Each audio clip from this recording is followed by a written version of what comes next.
message unto you I'll give.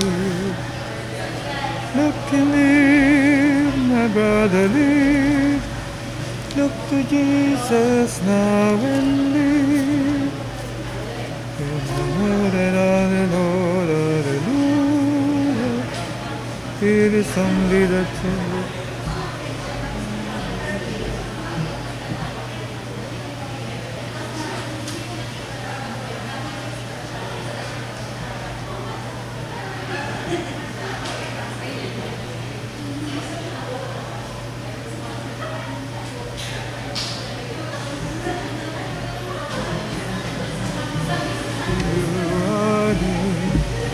Romel Payoyo, Romel Payoyo, Romel Payoyo, Romel Payoyo.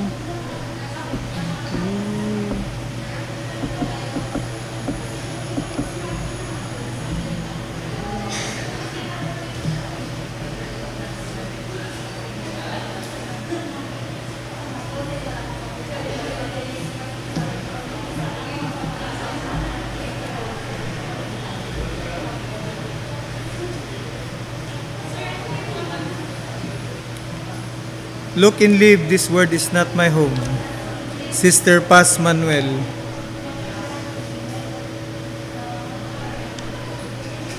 Look and live, this word is not my home. Sister Paz Manuel. Ma'am. Hello, good afternoon po sa bawat isa. Let's continue serving God. Let's sing this. May I request everyone to please stand up.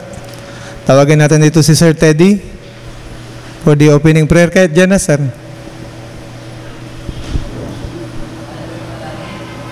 Dakila namin Diyos na mapagpala.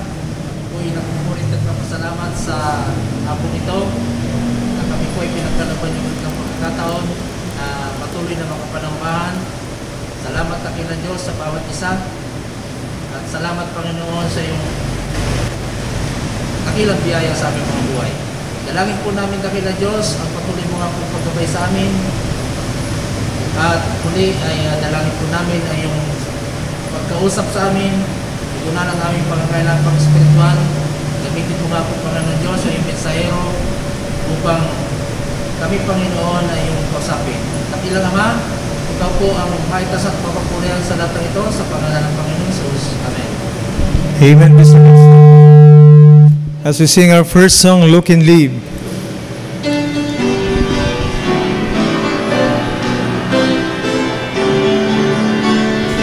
Everybody, have a message from the Lord, hallelujah. The message unto you I'll give. This recorded in His Word, hallelujah. It is only that you look and live. Look and live, my brother, live. Look to Jesus now and live. This recorded in His Word, hallelujah. It is only that you look and live. I have a message full of love, hallelujah. A message, oh my friend, for you. This a message from above, hallelujah. Jesus said, and I know this true. Look and live, my brother, live. Look to Jesus now and live. This recorded in His Word, hallelujah. It is only that you look and live. I will tell you how I came, hallelujah, to Jesus when He made me whole. 'Twas believing on His name, hallelujah. I trusted and He saved my soul. Look and live, my brother, live. Look to Jesus now and live. This recorded in His Word, hallelujah. It is only that you look and live. Amen. Let's sing another song. This word is not my home.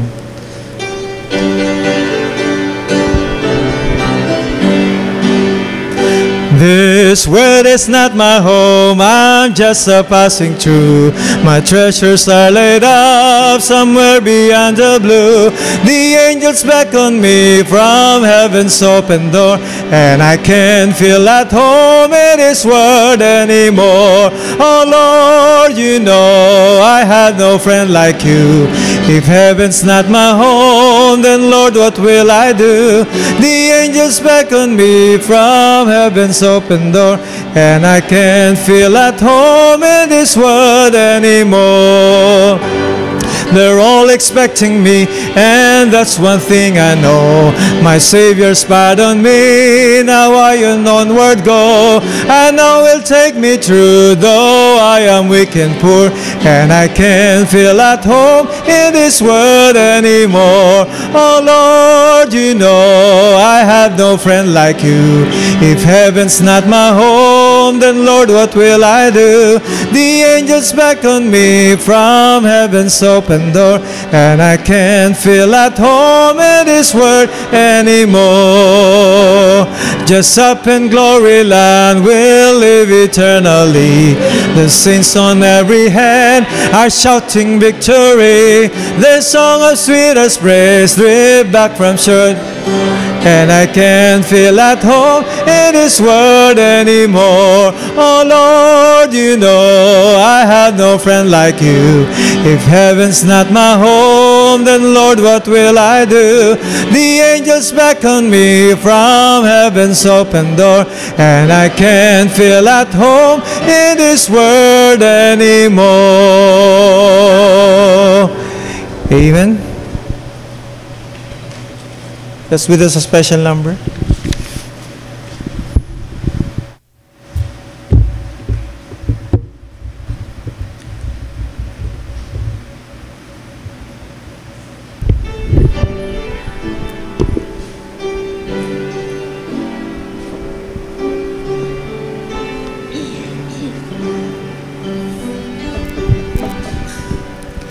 If we could see beyond today as God can see, if all the clouds could roll away, the shadows flee, our present griefs we would not fret, each sorrow we would soon forget.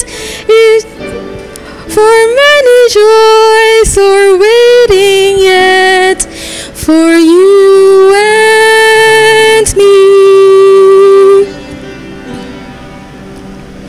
If we could know beyond today as God doth know, why dearest treasures pass away and tears must flow, and why the darkness leads to light, why dreary days will soon grow bright, someday life's wrong will be made right, faith tells us so.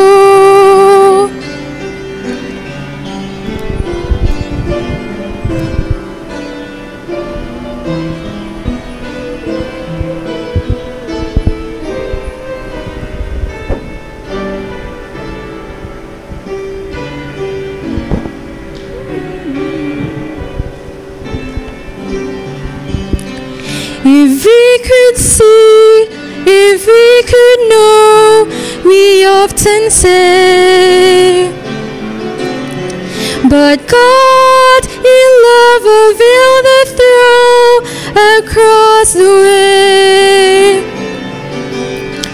We cannot see what lies before, and so we cling to Him the more. He leads us till this life is o'er. Trust and obey.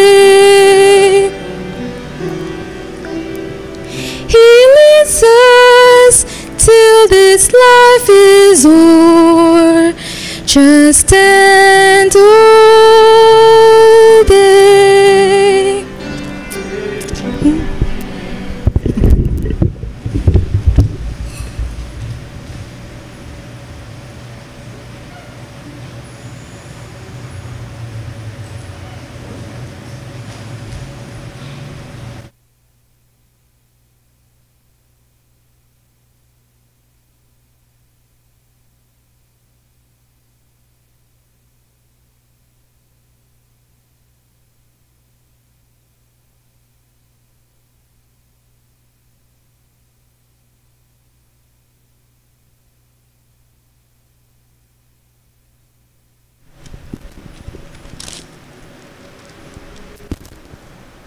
Magandang hapon po sa inyong lahat.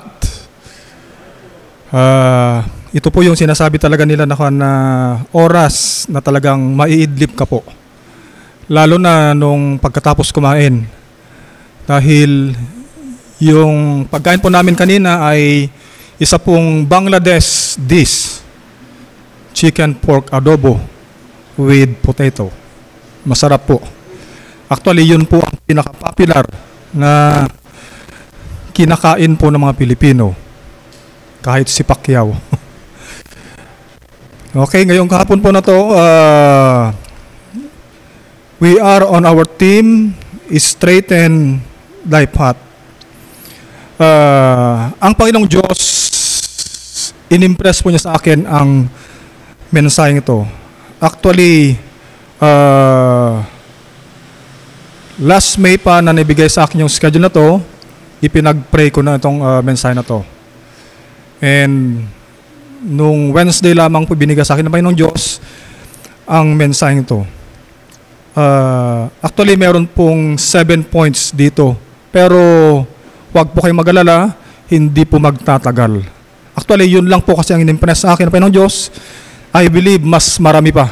Dahil if we want to straighten our path, then do what pleases God. Kung ano man yung mga bagay na ang ating Panginoon Diyos ay nalulugod, actually we are straightening our path. Kaya ngayong hapon na to, basahin nga po natin ang ating pong teksto. Tayo po ito mayong lahat sa John chapter 8 verses 19 to 32. John 8 19 to 32. Basahin po natin ang salitan, ang atin pong teksto. Pero ang main text po natin ay nasa John chapter 8 verse 29. Okay, John chapter 8 verse 19. Ito po ang sinasabi ng ating pong Biblia. Then said they unto him, Where is thy Father? Jesus answered, Ye neither know me nor my Father. If ye have known me, ye should have known my Father also.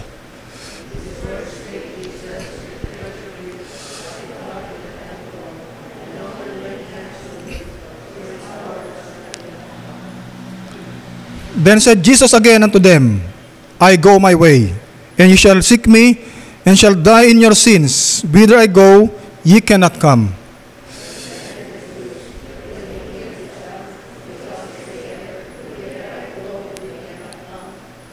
And he said unto them, Ye are from beneath, I am from above. Ye are of this world, I am not of this world.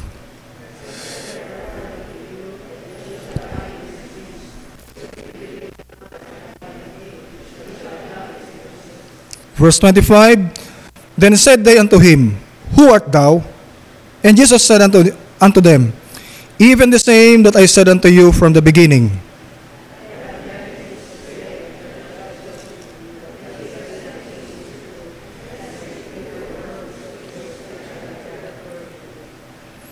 They understood not that he spake to them of the Father.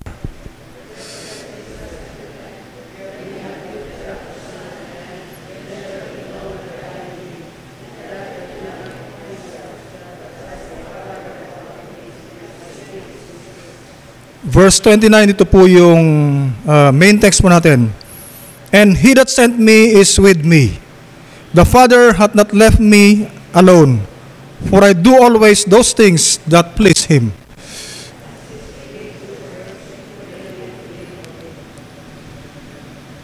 Then said Jesus to those Jews which believe on him, If you continue in my word, then ye are my disciples indeed. Sabay po tayo sa verse 32.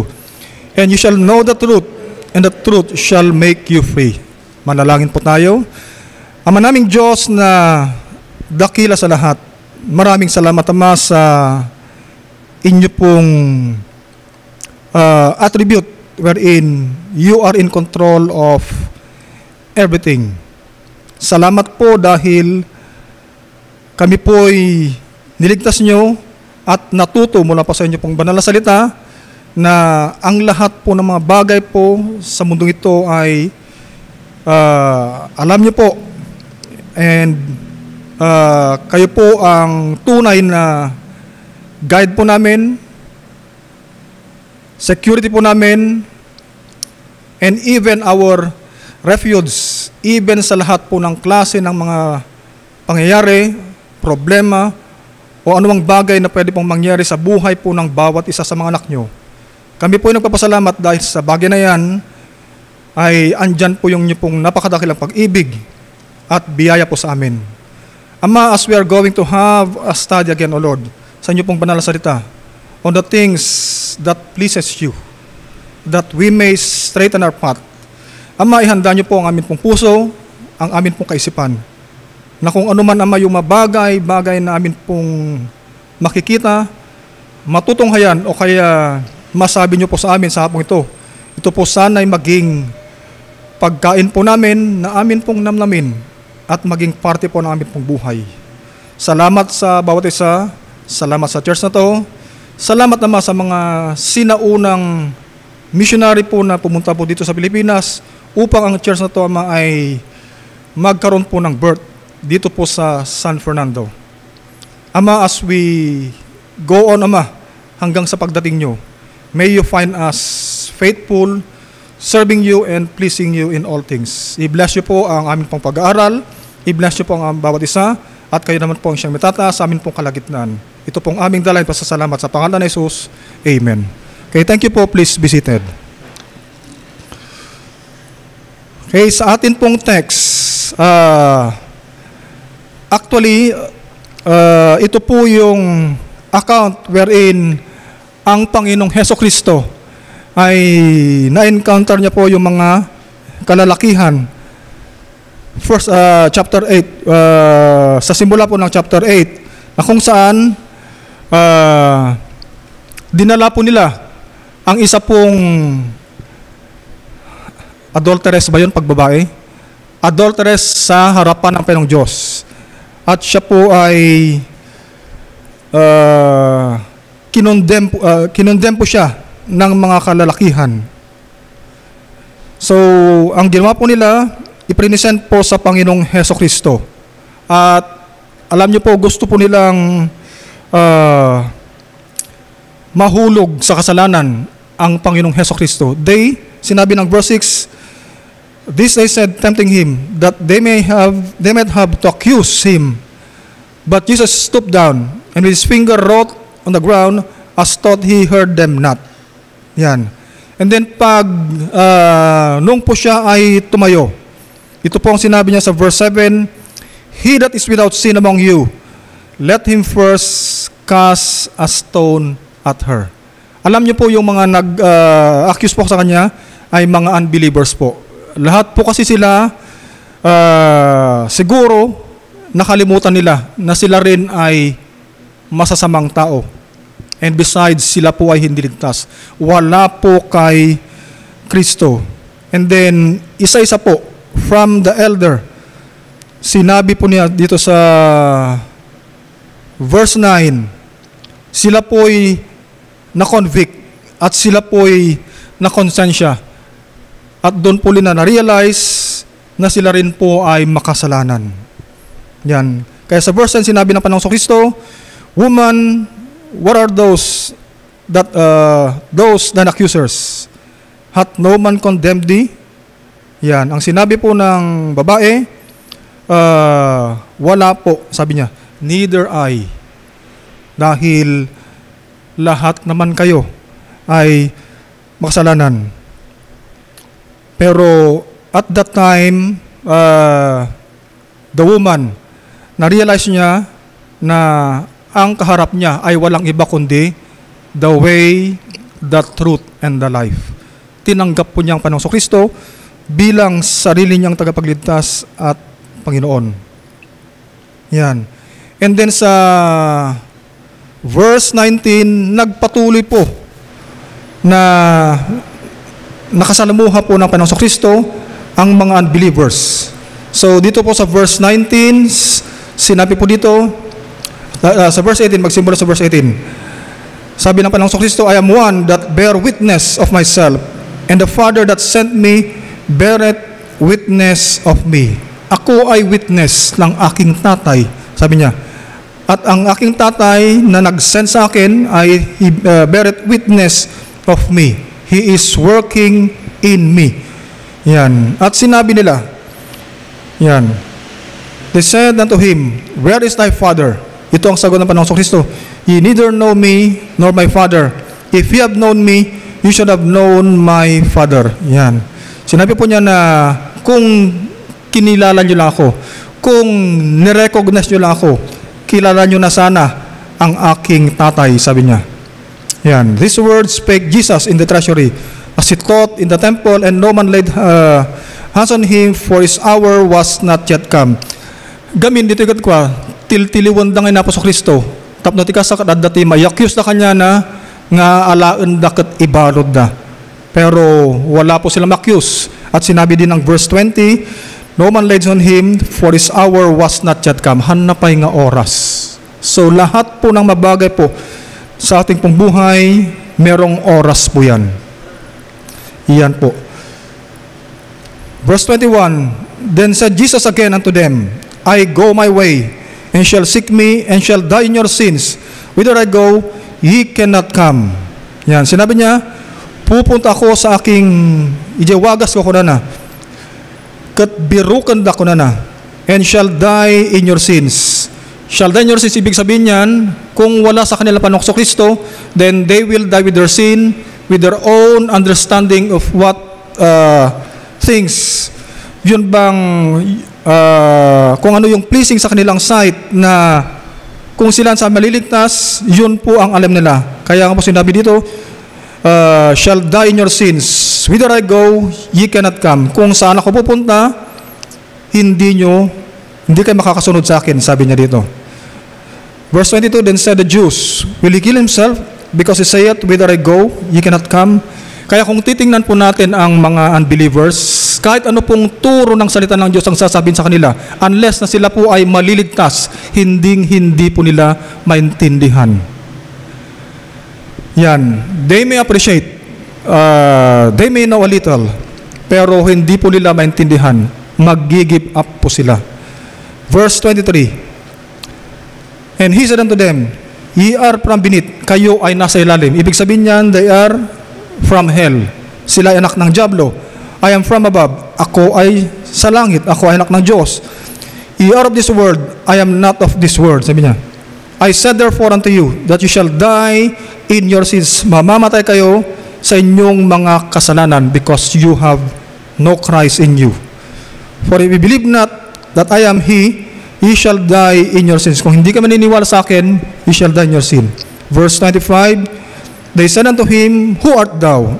And Jesus said unto them, even the same I said unto you from the beginning, I have many things to say and to judge of you, but he that sent me is true, and I speak to the world those things which I have heard of him. Ang dami nilang tinanong, sino ka? Pero sinabi niya, marami akong sasabihin sa inyo, things to say and to judge you, pero yung nag-send sa akin ay totoo. I speak to the world those things which I have heard. Yun po ang kanya pong sinabi sa mundo ito. Mga bagay po na galing po sa kanyang ama. Yun po ang itinuro niya dito. And verse 7, they understood not that he spake to them of the Father. Talagang hindi po nila maintindihan. Alam naman po natin ang kailangan po ng tao, the greatest need of man, ayun po ang kaligtasan po nila mula sa kanilang kasalanan. Then said Jesus unto them, verse 20, when ye have lifted up the Son of Man, then shall ye know that I am He, and I do nothing of myself, but as my Father hath taught me, I speak these things. Yan, kung tinatas nyo ang anak ng tao, sabi niya dito, ibig sabihin yan, intindihin nyo, kilalanin ninyo at tanggapin nyo siya na. Then you shall know that I am He, and I do nothing myself, but as the Father hath taught me, I speak these things. Kaya tingnan nyo po, exclusive po ang Panginoong Hesukristo sa kanyang mga sinasabi, na kung ano yung sinasabi ng kanyang ama, sabi niya, yun po ang kanyang sinasabi, yun po ang kanya pong ginagawa. Kagaya rin po natin, kung ano man po ang sinasabi po ng Biblia, ano po yung instruction ng Biblia, yun din po sana ang sinasabi po natin, yun po sana ang ginagawa po natin, that we may be pleasing sa sight po ng atin pong Panginoong Diyos. At ito po ang basihan ng kanya pong faithfulness sa verse 29. And he that sent me is with me. Yung nag-send sa akin ay nasa sa akin, kasama ko, just like with us. Nasa sa atin ang Holy Spirit na siya po yung guide po natin, provider po natin, o kaya providence. Ibig pong sabihin ng providence, guide po natin, na siya pong magtuturo at magko-convict po sa atin sa mga dapat po natin gawin at hindi po natin dapat gawin. The Father hath not left me alone, for I do always those things that please Him. Ito po yung difference po sa buhay po ng Panginoong Kristo sa atin pong mga tao. We always do not do those things that please God. And spake these words, many believe on Him. Kaya nga po, siya pa rin po ay nagpatuloy kahit na po hindi maintindihan ng mga tao, dahil yun nga po, kahit na i-deny nila ang salita ng Diyos, kahit i-accuse nila ang salita ng Diyos ay hindi totoo, still the word of God is true. Still tayo pa rin po ay magpapatuloy sa atin pong pangangaral sa salita ng Diyos. Yan. Then said Jesus, verse 31, to those Jews who believe on Him, if you continue in my word, then ye are my disciples indeed. Kung tayo po ay magpapatuloy sa atin pong buhay Kristiyano, basing sa kanya pong banal na salita, tayo po ay sinasabi ng Bible o sinasabi ng Panginoong Kristo, ikaw ay aking disipulo, ikaw ay aking tagasunod. And you shall know the truth, and the truth shall make you free. Totoo po yun, dahil if we are not in the truth, even though we are Christians, we are not free. We are still being enslaved by Satan. So, kailangan tingnan po natin ang ating pambuhay na sabihin po sana natin, for I do always those things that please God. So, this afternoon, what pleases God? So, ang atin pong aim sa ating pag-aaral na to is to please God in all what we do. So, one of the greatest secrets of the successful Christian life is to please God instead of pleasing ourselves or other people, especially the ungodly crowd. Ang Panginoong Hesukristo, ito po yung summary ng kanyang autobiography. Ibig sabihin, autobiography, siya po yung nagdi-describe o nagsasabi sa kanyang pong buhay. Doon po sa main text mo natin, John 8:29, I do always those things that please Him. So if we please God in all what we do, then our path will be straightened. Okay, someday, titingnan po natin ang mga some biography of Jesus Christ. Okay, doon po sa Luke chapter 19 verse 10. Ano po ang sinasabi po doon? For the Son of Man is to come to seek and to save that which was lost. Okay, itong titingnan po natin, He is on His mission and He is sticking to it. John chapter 1 verse 14. Okay, tingnan natin. John 1:14. And the Word was made flesh and dwelt among us. Actually, Jesus Christ is the Word. And He was manifested in the flesh. Siya po ay nagkaroon ng incarnate body and dwell among us, and we beheld His glory, the glorious, the only begotten of the Father, full of grace and truth. The Lord Jesus Christ is full of grace and truth. Gusto rin po niya na bawat isang anak niya ay we will be full of grace and truth. Mainit po dito.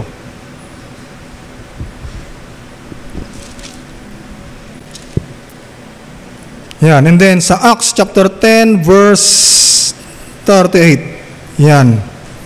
Sige, tingnan nga po natin. Acts chapter 10 verse 38.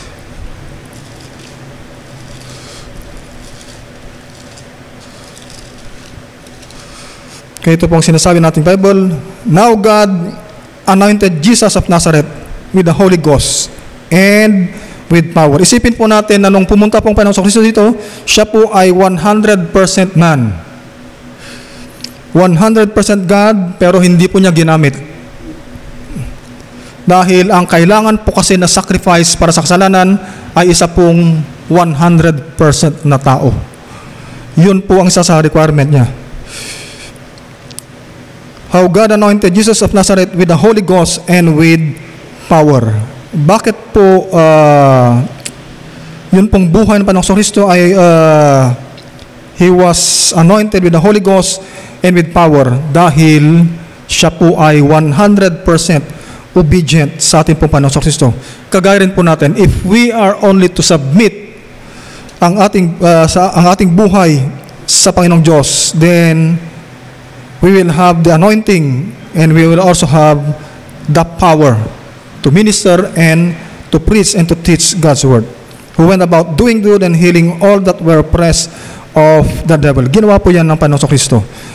And then sa Psalm chapter 40 verse 8, sabi ng Panginoong Kristo, I delight to do thy will. I delight to do thy will, O my God. Yea, thy law is within my heart. Ang inyong iti paganurutam kunana jay, iti lom kunana adadjay pusok kunana.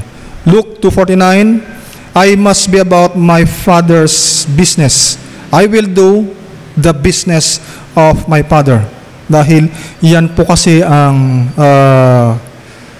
mission niya dito sa mundong ito. And then Acts chapter 2 verse 22. Okay, tingnan po natin. Acts 2:22.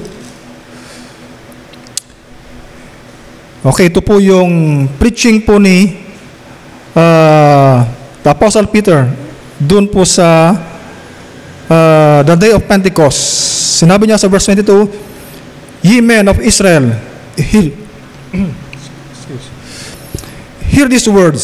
Jesus of Nazareth, a man approved of God among you, by miracles and wonders and signs, which God did by him in the midst of you, as ye yourselves also know. Yan. So, sinabi ni Apostle Peter na ang Panginoong Kristo, siya yung tao na approved of God. Ibig sabihin, He is pleasing in the sight of God. So, receive Him as your personal Lord and Savior. Parang yun ang sinasabi ni Panginoong. Magtiwala kayo sa Kanya. Na ang salvation ang nasa sa Kanya because He is a man approved of God. Yan. And also in Isaiah chapter 53 verse 10. Tingnan po natin. Isaiah 53 verse 10.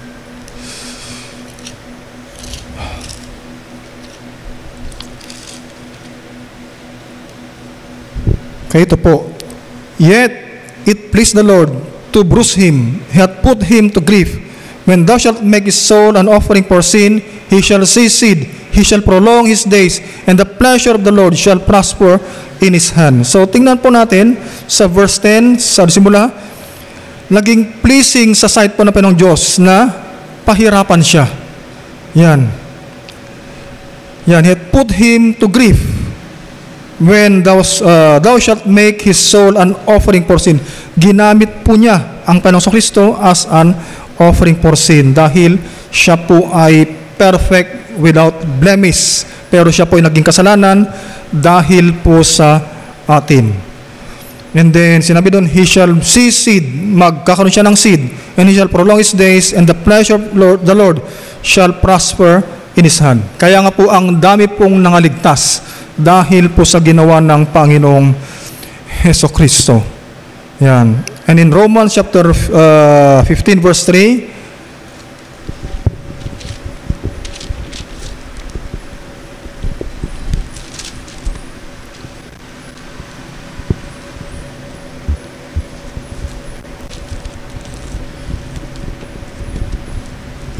Romans 15:3.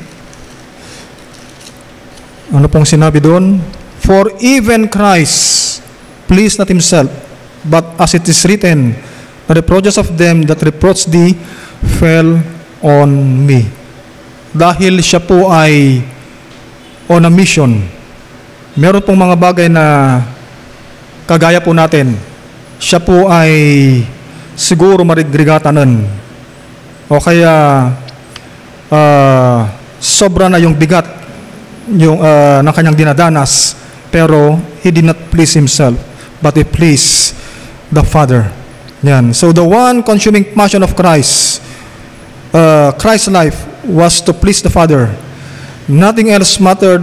He is focused 100% to please the Father. Mahirap pong gawin, pero posible yan. Dahil sinabi ng Bible, but with God, nothing is impossible. So ano po yung lesson? Hindi pa po tayo mag-end. Yung lesson lang po na makukuha po natin mula sa ilan pong biography ng ating Panginoong Kristo. Ito po. The most miserable and wretched life is one that constantly tries to please itself. So sa atin pong mga Kristyano, let us be away with a selfish life. Get all I can and can all I get doesn't make anyone happy. Kahit na po nasa sa atin ang lahat sa mundong ito, it will not make us happy. So if we want to please God or straighten our path, we must find out what pleases Him. Kagaya po ng mga binata. If you are courting a young lady, di ba kung ano yung gusto niya? Pag ginawa mo yan, He is pleased with it. At kahit na rin po sa mga may asawa na, mga kalalakihan, di ba kung ano man yung wish ng kanyang asawa, wish ko lang, sabi niya. Kung gagawin mo yon, He is pleased with it. Kaya ganyan din po ang atin pong Panginoong Hesus Kristo. The Bible tells us that what pleases God, God is pleased with it. So sa atin pong pag-aaral, sabi ko kanina, meron pong 7 na bagay that pleases God, pero hindi po ito limitado sa 7 lang. It may be, ito lang po kasi ang inimpress sa akin ng Panginoong Diyos. Una po, Colossians chapter 1 verse 18. Colossians 1:18.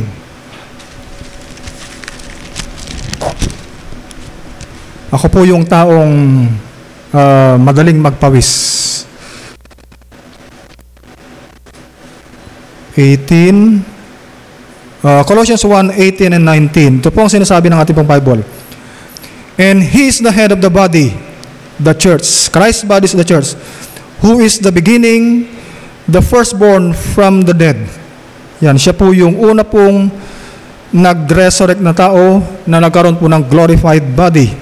That in all things, He might have the preeminence. Na sa lahat ng bagay, isuna kumati, na ipangpangruna o na may pangpangruna ko na. For it pleased the Father that in Him should all fullness dwell. So una po, if we want to please God, we must exalt His Son. Itaadar tayo ni Kristo. We should exalt the Lord Jesus Christ, who is the head of the church. And we should exalt the Lord Jesus Christ, that in Him, lahat po ng fullness ay nasa sa Kanya. We are complete in Him. He is our sufficiency. He is our fulfillment. And you cannot ask for more. It pleases God when we tell people about Jesus Christ. At kahit na rin po sa atin pong mga special numbers, congregational singing, good songs to sing, to worship and praise Him, pleases God. Kagaya po na makinakanta po natin na what a friend we have in Jesus. Wala po siyang kaparehas. All hail the power of Jesus' name. No one ever cared for me like Jesus. Kung titingnan po natin yung pong ating mga hymnals, andun po yung mga bagay na kinakanta po natin as our worship and praise for Him and our thanksgiving for Him. Huwag po nating hayaan na ang music po natin ay magkakaroon po tayo ng music dito na mga contemporary. Pag contemporary music po kasi yan, yun pong emotion po natin, ang jengay agkaroon kati emotional, tunukan kag sangsangit ka, okay sana. Meron ding umiyak talaga na kumakanta, pero yan ay dahil sa kanilang worship and praise and thanksgiving sa atin pong Panginoon Diyos. Pero pag ang ating emotion ay it is being stirred up, yan, actually hindi po yan worship.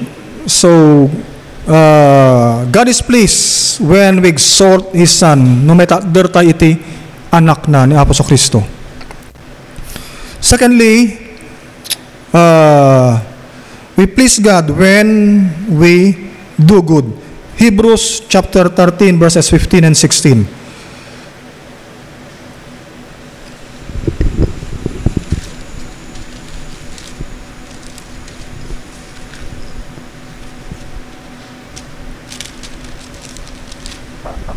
Okay, 15 and 16, Hebrews. Okay. By Him, therefore, let us offer the sacrifice of praise to God continually, that is, the fruit of our lips, giving thanks to His name. But to do good and to communicate, forget not, for with such sacrifices, God is well pleased. So we are to do good, and we are to have a good communication or a good life. Huwag po natin kalimutan yan. Sabi po ng verse 16, because by doing good, we please God. Such as, ano pong mga bagay na yun? Application, when we help others. Marami pong nangailangan ng assistance o tulong po natin sa atin pong kapanahonan ngayon dahil sa wala po silang opportunity o chance na magtrabaho, lalong-lalo na po yung mga daily wage workers po. Sa gobyerno po, kahit po yung mga job orders po namin, mga contract of service po namin, sila po ay sustentado. Actually, nagbigay pa nga po sa amin ang aming kong department ng tigkakalahating kaban. Opo. And many other benefits. Dahil I appreciate very much yun pong leadership ng atin pong presidente. Actually, he's thinking of all the Filipino people. And then, nag-transpire yan sa kanyang mga government agencies,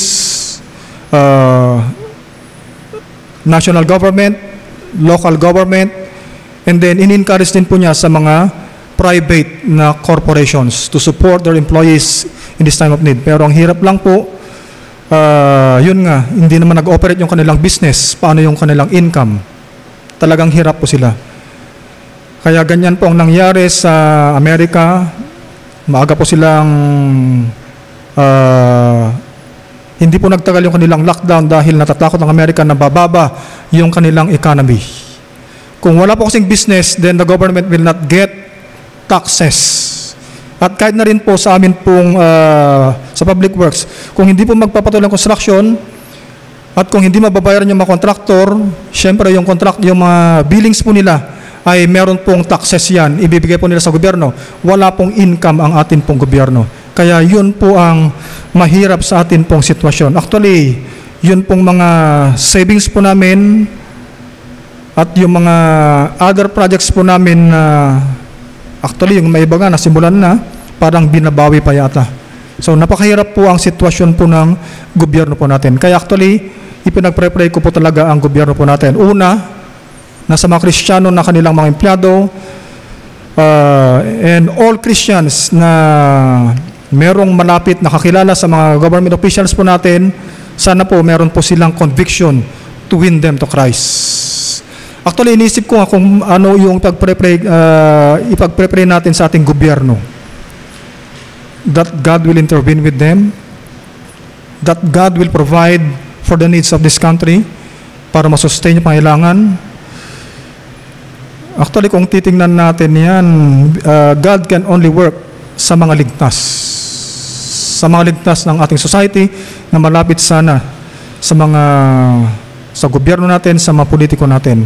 Sila po ang magbibigay sa kanila ng the big difference in this world.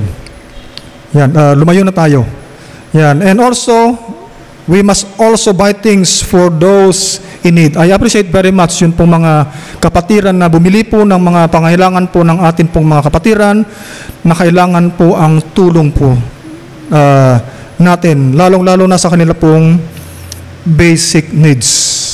Yan. Actually, dahil nga sa may face mask tayo, merong nagsasabi na kahit na daw hindi ka mag-toothbrush, joke lang po yun. Pero matutumbak. joke lang po yun. So, it pleases God when we do good and communicate with each other. Don't hoard your money all to yourselves. Okay, bigay po natin yan sa church. Para ang church po, siya po ang tutulong sa mga nangailangan. O kaya magbigay po tayo ng mga love gift sa mga nagpapagal sa misyon. Local man yan o foreign mission. And then, let us emphasize soul winning sa atin pong church, sa ating pamilya, and also emphasize missions and giving. Let us minister to people telling the truth of the Bible, kagaya po ng ginawa po ng Panginoong Kristo sa atin pong text kanina, na kahit na po hindi nila naintindihan Panginoong Kristo, binabaliwal pa sinasabi niya, siya pa rin po ay nagpatuloy. Pero sinasabi po ng Bible na it will not go back void. Yun pong mga ginagawa po natin. It may be walang bunga ngayon, pero later on, baka magkakaroon yan. So magpatuloy lang po tayo. Because what we are doing is not popular, but still, do it anyway. Okay, so una po, what pleases God, we must exalt His Son, and we do good and communicate. Thirdly, God is pleased when we love one another. Romans chapter 15, verses 1 to 3.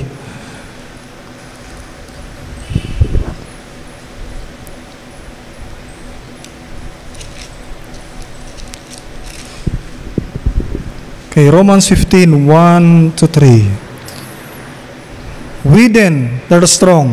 Ibig pong sabihin niyan, yung pong mature Christians, ought to bear the infirmities of the weak and not to please ourselves.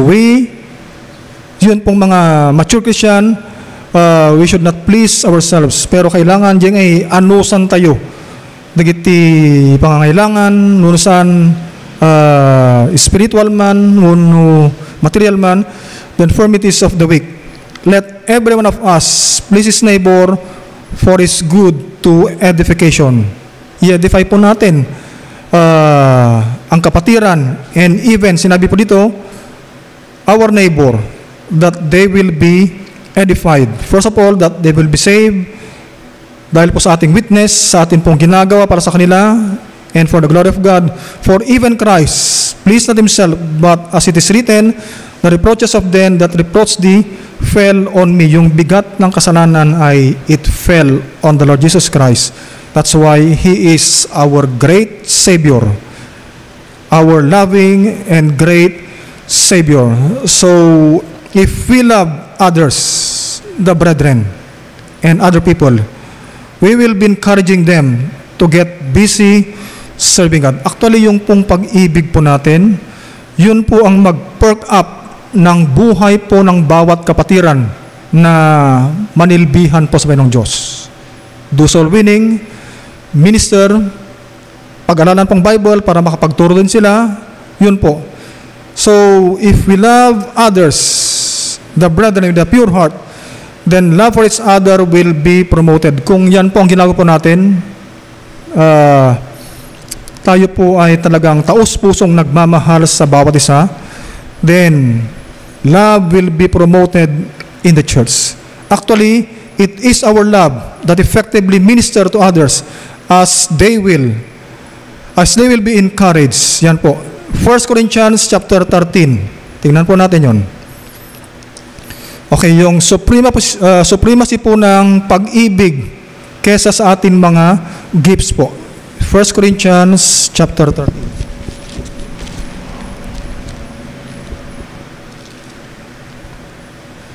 Okay, actually ito pong chapter 13 verses 1 to 13, ipinapakita po dito ang supremacy ng pag-ibig kesa sa mga gifts, mga spiritual gifts na ibinigay sa atin ng atin pong Panginoong Hesukristo. So verse 1, it says, though I speak with the tongues of men and of an angel and have not charity, I am become a sounding brass or a tinkling cymbal.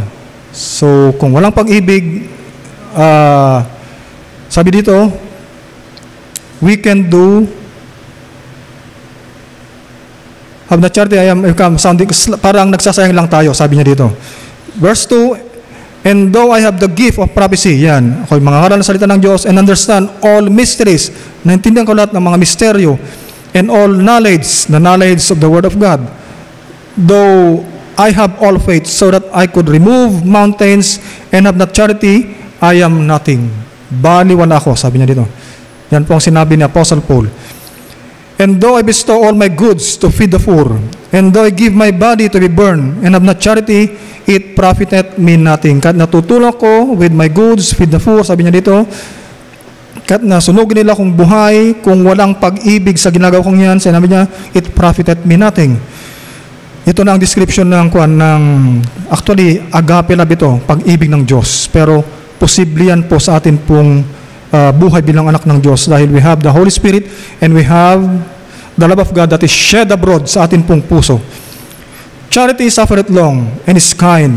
Charity envieth not. Charity vaunteth not itself. Hindi po siya mapagmalaki. It is not puffed up.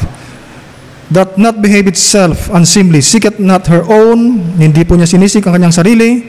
Not easily provoked. Hindi po siya napoprovoke na mature po siya. Thinketh no evil. Rejoiceth not iniquity. Hindi po siya nagre-rejoice kung nakakagawa po ng kasalanan. Alam niyo po, ito po yung tanda ng maturity. Kung nakagawa po tayo ng kasalanan, hindi po tayo masaya. But rejoiceth in the truth. Beareth all things, believeth all things, hopeth all things, endureth all things. Charity never faileth. Kagaya po ng pag-ibig natin po ng Diyos. His love never fails, and the love of Jesus Christ never fails. But whether there be prophecies, they shall fail. Whether there be tongues, they shall cease. Whether there be knowledge, it shall vanish away. For we know in part, and we prophesy in part. Actually, hindi po natin alam lahat kung ano po ang sinasabi ng salita ng Diyos. In part lang po yan. But when that which is perfect is come, sino po ito? Ang Panginoon sa Kristo. Then which is in part shall be done away. When I was a child, I spake as a child, understood as a child. I thought as a child, but when I became a man, I put away childish things. So, nung siya po ay nag-mature, natutunan na niya pong magmahal. For now we see through a glass darkly, but then face to face. Now I know in part, then shall I know even as also I am known. So, na-realize niya, nung siya natutunang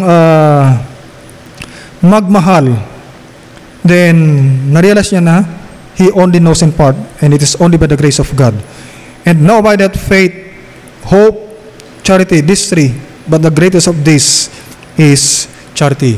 So if we are going to minister to people, to others, sana po, andyan po yung, kasama po yung talagang pag-ibig po natin dyan, in spirit and in truth. Yan. God and the Lord Jesus Christ will be pleased and glorified if yan na po, we are going to love iba na, sorry so yun po, we should love one another. So God is pleased sa buhay po natin bilang church if we are going to love one another. It may be meron pong mga differences noon or even ngayon. Alisin na po natin yung differences na yan and trust God. Iyan po. So, question po. Do you hate anybody today? Adda ka ditigar karurod mo? Or did you criticize anyone lately? God is not pleased with that. Or have you stood in the way of sinners? Ibig pong sabihin niyan, inayunan mo yung pamumuhay po ng mga unsaved sinners. Or did you criticize some good Bible preachers? That doesn't please God. Because when you minister to people with love, then love will turn this world upside down. Marami pong maliligtas. Actually, I am praying for our church na ma-revive. Matagal na po yan, years na po, na sana po ma-revive po tayo. Kung titingnan po natin ang ating pong church, actually, Ewan ko, dito sa Northern Luzon, ewan ko, kasama ang Pangasinan, Ilocos Norte, Ilocos Sur, La Union. Kung tayo po ang may pinakamalaking church membership,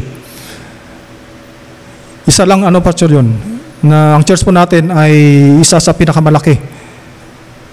Actually, ang church po ay hindi pang building na to, kundi yun pong members. Yan. Kaya if we're going to love one another, we go places sa atin pong ministry. And people will be saved as all of us will be revived. At doon din po sa Psalm 133. Actually, itong Psalm 133, ito po yung teksto ng una ko pong preaching nung si Pastor Jun pa po ang pastor po dito. Actually, 3 verse lamang po dito. And it speaks of when God is pleased, when we dwell together in love, in truth, and in unity. I can still remember na mga 15 minutes lang yata ako na nag-preach. Pero yun na po yung simula. Sabi po ni Ma'am Paz kanina, sana makapagsalita din ako sa harap ng maayos, sabi niya. Actually, nagsasalita naman na siya. Actually, kahit na po sa preaching, kahit na po sa teaching, if you want to mag-preach o mag-teach po sa salita ng Diyos, then i-break po natin. Preach for the first time, teach for the first time, and you will never be the same again. But kayo po ay magpatuloy lamang po sa atin po pa ng Diyos. And then the Bible tells us what pleases God when we exalt His Son, when we do good, when we love one another, and another one, when we are fruitful and increasing in the knowledge of God. Colossians chapter 1 verse 10. Colossians 1:10.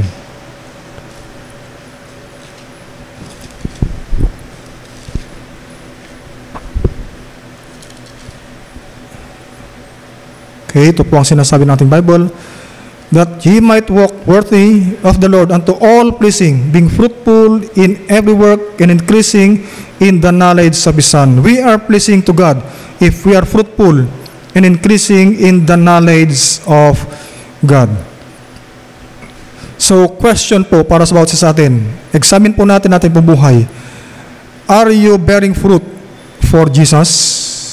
Mainly, ang trabaho po natin ay yung the Great Commission.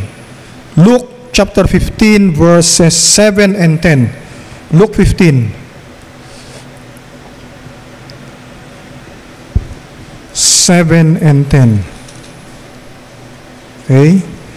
Verse 7 says, I say unto you, sinasabi po na Panginoong Kristo ito, kung meron kayong red letter na Bible, naka-red po siya. I say unto you, that likewise joy shall be in heaven over one sinner that repented, more than over 99 just persons which need no repentance. There will be joy in heaven sa isa pong kaluluwa na maligtas. Verse 10, likewise I say unto you, there is joy in the presence of the angels of God and over one sinner that repented. So when you lead someone to Christ, there is much pleasure in heaven.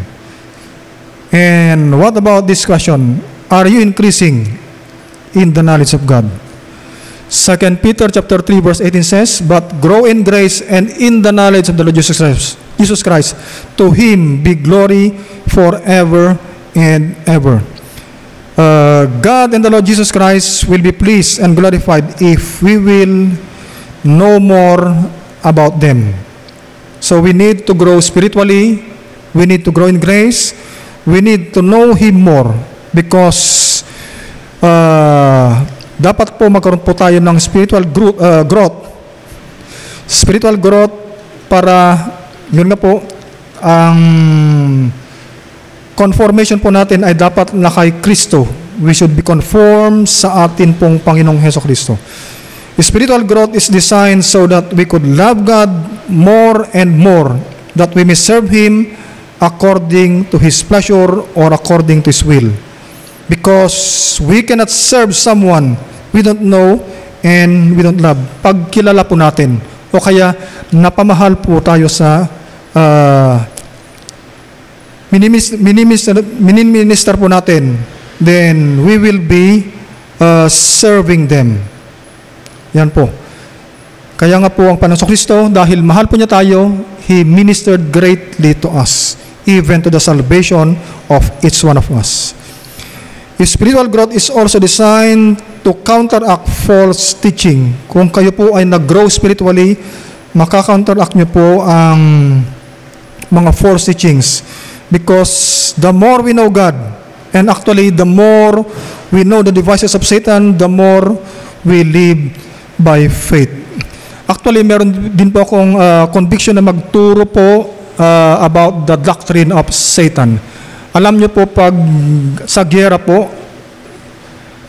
pag isa pong nation, kagaya po ng US, kung sila po nakikipaggiyera sa isang bansa, pinapag-aralan po nila ang strength, ang strategy po ng isang bansa.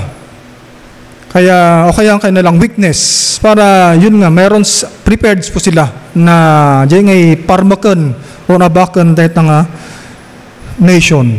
At meron din silang parang reserve na strategy kung hindi yan gagana. Kaya sa atin din, maganda rin po na pag-aralan po natin si Satan. And the more we know God and the devices of Satan, the more we live by faith. At alam niyo po, at alam po natin lahat that Satan is on the losing end. But he is ever desperate, lalong-lalo na po sa atin pong kapanahunan. Akala po ni Satan, nung nagkaroon po ng pandemic, wala na pong church. Pero mas lumago po ang church services dahil sa mga live streaming o kaya sa internet. Yan. And I believe marami din po ang naligtas. Ang ate ko po na nasa Australia, kumisan po sinesendan ni Ligaya ng mga video clip patungkol sa preaching. And then for the last 2 Sundays, last Sunday and the other Sunday, hindi naman namin siya sinabihan na manood sa live streaming, pero siya po pala ay nanonood. Sana po ito na po yung start na sila po ay maligtas. And then na-realize din po niya, actually yung ate ko pong yun, yung ay managdanag unay. Sa kanogdanag pa isunak at paulit-ulit yung bagbaganang yan ko, aganad kayo, nuway mong lang rodon. Nakakatawa talaga siya, parang bata yung kausap niya. Pero actually, parang reminder na rin yun. Kuminsan, diyan mamuma tayo, pero nakakatulong din yun. Baka ngay makalipat tayo magpaiso. Opo. Yan. So, be fruitful by winning souls to Christ and know God more sa atin pong buhay. Know our enemy. Andyan po palagi ang atin pong enemy, kahit sa oras na to. Actually, andyan lang sa tabi nyo. Tingnan ninyo sa likod ninyo. Joke lang po. Joke lang po yun, ha? So, number 5. What pleases God? God is pleased when we preach the gospel to lost sinners. We are, by the grace of God, saved sinners. Kaya ang kailangan din po sa mga lost sinners na sabihin po natin ang gospel. 1 Corinthians chapter 1 verse 21. 1 Corinthians 1:21. Okay, ito po ang sinasabi ng ating Bible. For after that, in the wisdom of God, the world by wisdom knew not God. It pleased God by the foolishness of preaching to save them that believe. Okay, ito ang sinasabi ni Sir po kanina umaga, na ang wisdom ng mundong ito ay hindi po yun kumpara sa wisdom ng ating Panginoong Diyos. Dahil ang wisdom ng mundong ito ay they knew not God. Hindi po nila kilala ang Panginoong Kristo. Kaya please God by the foolishness of preaching to save them that believe. Bakit po takot o kaya nag-alangan ang mga Kristiyano na mag-participate po doon po sa preaching o teaching ng gospel? Because ito po, many Christians fear or don't make a stand for soul winning because they may look foolish before men. Ewan ko po sa mga estudyante po dito, pag nasa school na po tayo, meron ba tayong courage na bigyan ng opportunity na na ipangaral ang gospel sa ating classmate? Karamihan po, alam ko po yan, nahihiya po kayo. And even sa mga teachers, and even sa atin pong mga government workers, private corporation workers, kuminsan yan po ang attitude po natin. But break that attitude. God is pleased when we are prepared to look foolish in this unlearned world for Him, so sinners can get saved. Yan. Alam nyo, ang Panginoong Diyos ay it pleases Him na para bang foolish po tayo na pinapangaral ang salita ng Diyos, because in Ticker on 19 tayo po ay ginagawa po natin ang atin pong trabaho. Yan. Remember, ang greatest need po ng tao ay hindi po yung mga bagay dito, kundi ang glorious gospel po ng Panginoong Kristo. Yan. Kung hindi po natin pangaralan ang gospel, it is hid to them that know not the gospel. Hindi po sila maliligtas. So we preach the gospel to lost sinners. Magkaroon po tayo ng good courage, grow in grace, know Christ more. And even if we look foolish sa atin pong ginagawa, as long as we are doing the will of God in our life, magpatuloy po tayo. Kahit na po napakahirap ang sitwasyon po natin. Try and try. It may be sa una, hindi natin nakayanan na mag-approach at sabihin yung gospel of salvation. I-try din po natin sa second time, third time, or fourth time, or many times hanggang ma-break po natin yon. At alam nyo, pag na-break po natin yon, maging mas madali na lang po kung ang pangaral po sa gospel po ng Panginoong Kristo, dahil yan po ang kailangan ng bundong ito. Hindi ko po ipinagmamalaki ito, by the grace of God, kung meron po ko talagang chance, actually, group of workers sa isang construction, kung meron po silang free time, pinapangaral ko po sila patungkol po sa gospel ng Panginoong Kristo. Yan. At sino po ang magsasabi sa kanila kundi tayo po, mga Kristiyano. Panganin po, please God when we do things by faith and obedience. Hebrews 11:6. Hebrews 11:6. Ito po yung the faith chapter, o kaya dito po yung mga kinoment po ng Bible na mga heroes of faith. Okay, sinabi po ng Hebrews 11:6, but without faith it is impossible to please Him. For he that cometh to God must believe that He is, and that He is a rewarder of them that diligently seek Him. Live by faith. It pleases God when we obey and trust Him even in hard situations. Alam niyo po, wala pong matututo sa mga magagaan na pamumuhay, magagaan na klase po ng buhay. Matututo po tayo doon po sa mga hard situations at doon po tayo masusubukan. So, ibig pong sabihin yan, bilang mananampalataya, we will always be tried. It may be perpetual po yan. Yung maybe problema or tribulation na mangyari po sa atin, pero accept it. We have God on our side. Wala pong imposible sa Panginoong Diyos. And we are more than conquerors dahil po sa Panginoong Kristo. Yan po. So, is there anything too hard for God? But with God, nothing is impossible. And the last point, we are pleasing to God when we are filled with the Holy Spirit and not led by the flesh. Romans 8:8.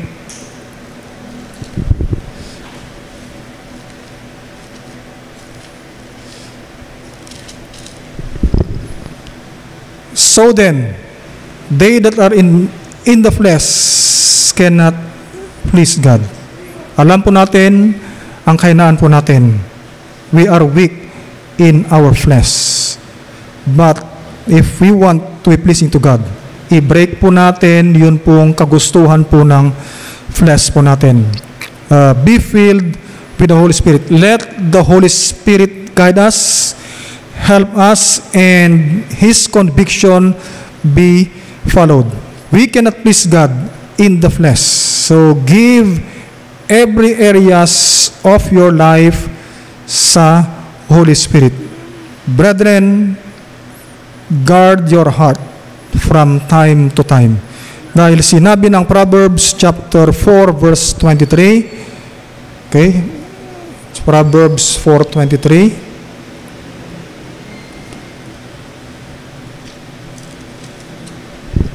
Okay, sinabi po dito, keep thy heart with all diligence, for out of it are the issues of life. Marami po ang issue na ma-encounter po natin sa atin pong buhay sa mundong ito bilang Kristiyano. Actually, mainit po ang mundo sa atin. That's why we must keep our heart with all diligence.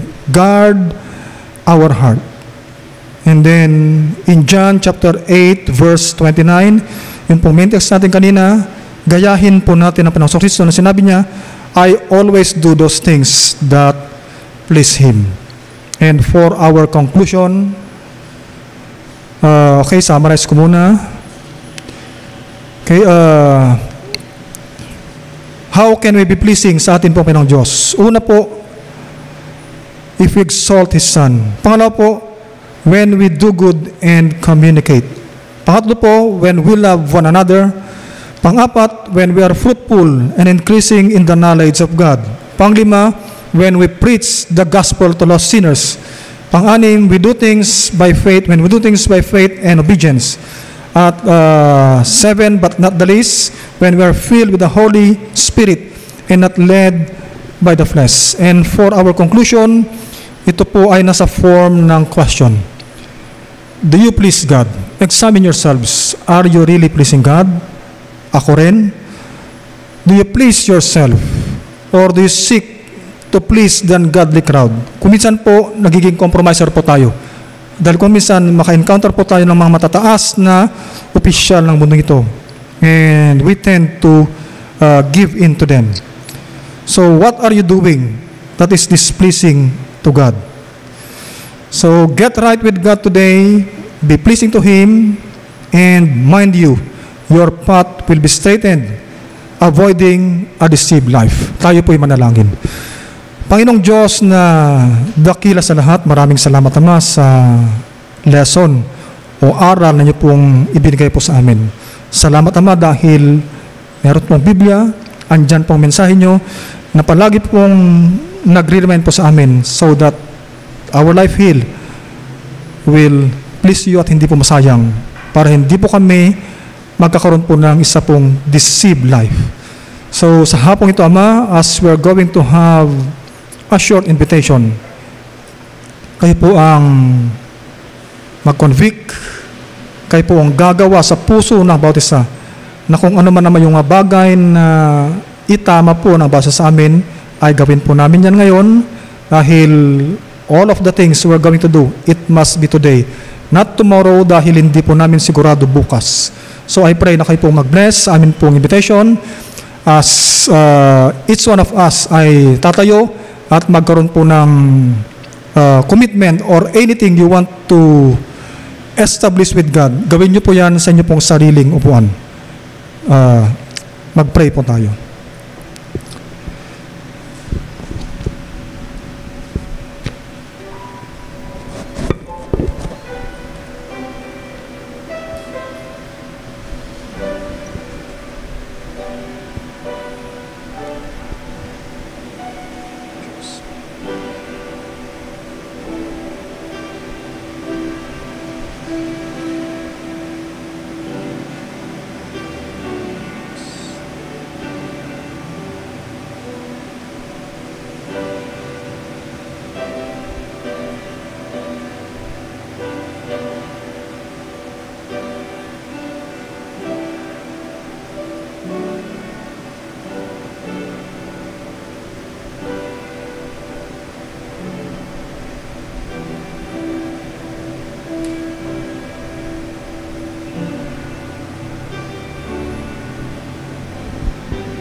Apo Diyos nga naparabor na yat, the righteous God, the one who seeks the best for us.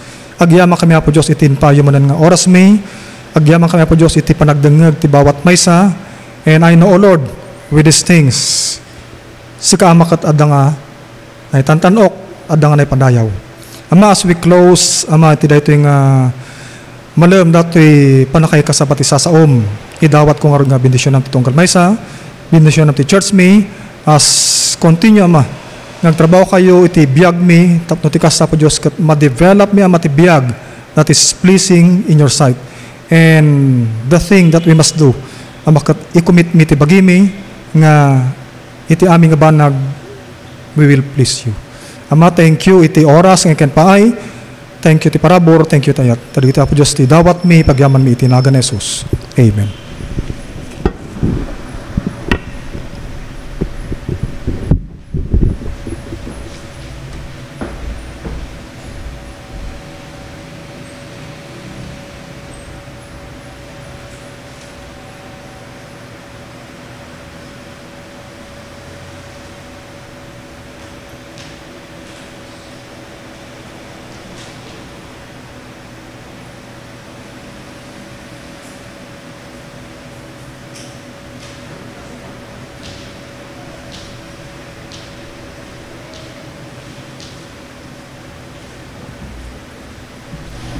Mic test. Okay. Thank you, Brother Clyde, for the message, for the challenge. Let's do what pleases God. Okay, it's our guide in walking the straight path, in straightening our path. Okay, let's be reminded of our services. Parehas pa rin, 9 o'clock. Kung may mga further announcements, just check on the BBC Connect. Okay, kung ano yung mga developments until tomorrow na announcement ni President Duterte. Let's pray for our leaders. Okay, for the leaders of our country, for wisdom. At sana alam nila yung direction ng kanilang decision making should be in accordance with the will of God. At saka they will seek God's help and God's guidance. And I don't know kung may mga Kristiyano na officers natin, cabinet secretaries natin. I don't know. I'm not very sure of that. Of course, senator natin, Manny Pacquiao, professes to be a Christian, and I believe he is a Christian. At let's pray na sa among leaders ng ating especially sa executive branch ng ating government, merong Christian rin doon na to be able to witness, and yun ang gagamitin ng Panginoon para mayroon ng direction. If you notice, medyo parang Albaro yung word na ni Secretary Roque, pawardi-wardi. May mga pawardi-wardi na decisions actually. If you notice that, hindi firm, hindi mukhang liko-liko yung mga decisions. So let's pray that they will have a definite decision sa mga at saka actions na gagawin in the midst of this pandemic, in our health crisis. Let's pray also for our pastor na pinagpre-pray natin, magkaroon ng pastor sa ating Bible Baptist Church. Pray for our staff as well.